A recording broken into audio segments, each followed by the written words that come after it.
ডিভোর্সের পেপার আমার আচ্ছা রাখেন নাকি? মামুনের ডিভোর্সের পেপার আব্দুল্লাহ আল মামুন। কত তারিখে দিয়েছে? দেখতেছি ভাই তারিখটা 20 তারিখ। মাসের 20 তারিখে ডিভোর্স দিয়েছে, এটা অগস্ট ক্লিয়ার মাসের করবেন। অগস্ট মাসের 20 তারিখে ডিভোর্সটা দিয়েছি আমি। এই যে ডিভোর্সটা অগস্টের 20 তারিখে দিয়েছেন, হুম তো আপনি যে অভিযোগটা করেছিলেন, আমি সেই অভিযোগের পরিপ্রেক্ষিতে আমি বলতে চাই, যখন আপনি পরপর এর আগে 2বার সংবাদ সম্মেলন করেছেন, হুম আপনার সঙ্গেও থার্ড কোনো পার্টি ছিল বা তৃতীয় কোনো ব্যক্তি ছিল, দ্বিতীয় কোনো ব্যক্তি যিনি থার্ড জেন্ডার বা তিনি মামুনের মাকে নিয়ে একটু কথা বলেছেন, আপনি পাশে থেকে হেসেছেন, কোনো প্রতিবাদ করেননি। আসলে তখন তো মামুনের মা আপনার রানিং শাশুড়ি ছিল।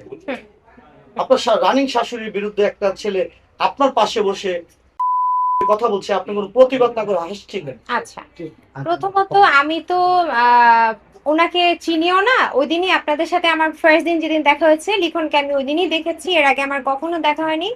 এর আগে লিখন আর লাইলা মিলে আমাকে প্রচন্ড টেক্সট করতো, যখন থেকে মামুনের সাথে আমি সম্পর্কে আছি তখন থেকে, বিয়ের পর থেকে আমাকে টেক্সট করতো। তো আপনাদের সাথে যেদিন আমার দেখা হলো প্রথম, ওই দিন আমি লিখনকে ফার্স্ট দেখি। তো উনি কি বলবে হুট করে, সেটা তো আমার শিখানো না বা আমি জানিও না উনি হুট করে এরকম একটা কথা বলবে। এই কথার জন্য আমি নিজেই সরি, আমি নিজেও আসলে প্রস্তুত ছিলাম না যে উনি এরকম একটা কথা বলে ফেলবে। আমার মুখ থেকেও কিন্তু কখনো এরকম অপ্রাসঙ্গিক কথা বের হয়নি। সো এটা আসলে আমি জানি না ভাইয়া, উনি হঠাৎ করে এই ধরনের কথা বলে ফেলেছেন।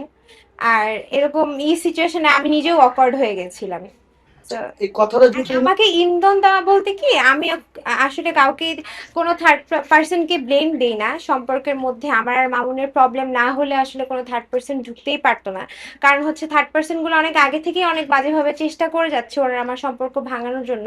আমি ততদিন পর্যন্ত ওরা আমার সম্পর্কে থার্ড পার্সন ঢুকতে দেয়নি যতদিন পর্যন্ত আমি না চেয়েছি। সো আমি আসলে থার্ড পার্সনকে ওরকম ভাবে ব্লেমও দিব না।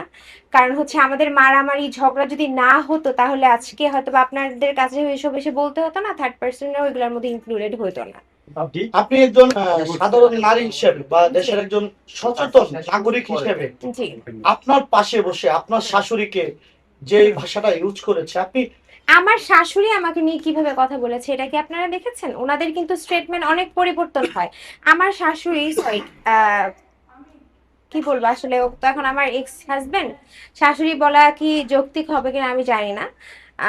তো যাই হোক, মামুনের মা আমাকে নিয়ে যে ধরনের কথা, যে ধরনের এলিগেশন দিয়েছেন, আপনি যে আরিফ ভাই গিয়েছিলেন ওদের বাসায় ইন্টারভিউ নিতে, তখন দেখেছেন শরীয়তপুরে যে ধরনের কথা আমাকে নিয়ে বলেছে। আর আসার পরে তাদের স্টেটমেন্ট কিন্তু অনেক পরিবর্তন হয়ে গিয়েছে। সো একটা শাশুড়ি আমাকে নিয়ে কিভাবে এ ধরনের কথা বলে? আর আমি তো নিজে ওনার সম্পর্কে কোনো খারাপ কিছু বলিনি। আমার পাশে লিখন ভাই বসা ছিল, সে হঠাৎ করে অল অফ সাডেন এই ধরনের একটা কমেন্টস করে দিয়েছে, যেটার জন্য আমি নিজেও ওনাকে বলেছি যে আপনি আসলে এই ধরনের কথা বলতে পারেন না। এটার সাথে আমি কখনোই সহমত না। সে যতই হোক, সে আমার গার্ডিয়ানের মতো, তাকে আমি এতদিন শাশুড়ি আমার ছিল, তাকে এতদিন আমি মার মতো সম্মান করেছি। সো এই ধরনের কথা আমার মুখ দিয়ে কখনো বের হয়নি, আর আমি এটা মানে এটার পক্ষেও না।